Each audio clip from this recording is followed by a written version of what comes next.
Прашањето на корупција во Северна Македонија како да станува главна точка во политиката на американската администрација кон земјава. Тоа освен со зачестените изјави од американски дипломати за потребата од динамизирање на борбата против корупција, се потврдува и со предстојната посета на Дерек Шоле, советникот на Стейт Департментот, на Скопје закажана за идната среда. Во соопштението со кое се најавува неговата регионална мисија во делот за земјава стои: тој ќе патува и за Северна Македонија, каде ќе се сретне со представници на владата за да разговара за низа прашања, вклучувајќи енергетиката, економијата и борбата против корупција. Ово упатува на тоа дека прашањето на корупција ќе биде во приоритетните теми за кои Шоле ќе разговара со врвот на владата.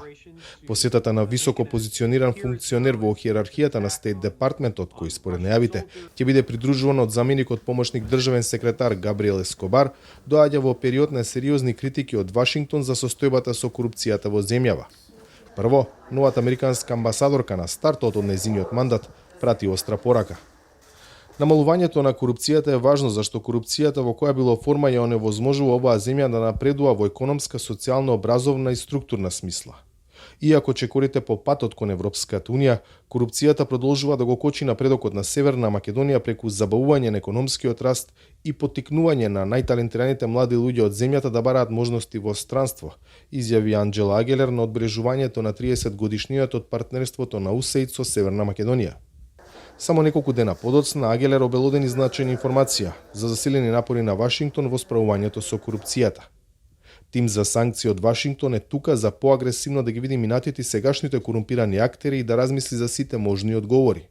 На правосудниот сектор во Северна Македонија му требаат повеќе истраги и гонење за да се покаже дека никој не е над законот, напиша Агелер на Твитер. Најавата за доаѓање тим американски експерти за помош во антикорупцијската борба го поздрави политичката елита. Експертската јавност тоа поинаку го перцепира. Во принцип, ние како комисија секоја борба, секој потек, секоја активност насочена кон борба против корупција ја поздравуваме како добре дојден. А ова посебно, ако се има во предвид дека сите укажувања, сите препораки што ги добивавме од странскиот фактор, вклучувајќи американскиот фактор, не се земаат доволно сериозно за самите да си ги завршиме домашните задачи и сега нормално ни се случи ова што ни се случи. По мене тоа е тоа. За нас поразително затоа што ние не сме си ги завршиле сите домашни задачи дома. Сличен е ставот и на шефот на државата дека антикорупцијското досие на земјата е слабо и дека не постои домашен капацитет за спроведување ветинг на судиите и обвинителите. Дополнително, истражувањата покажуваат дека довербата на граѓаните во правосудниот систем е на исклучително ниско ниво од само 8%.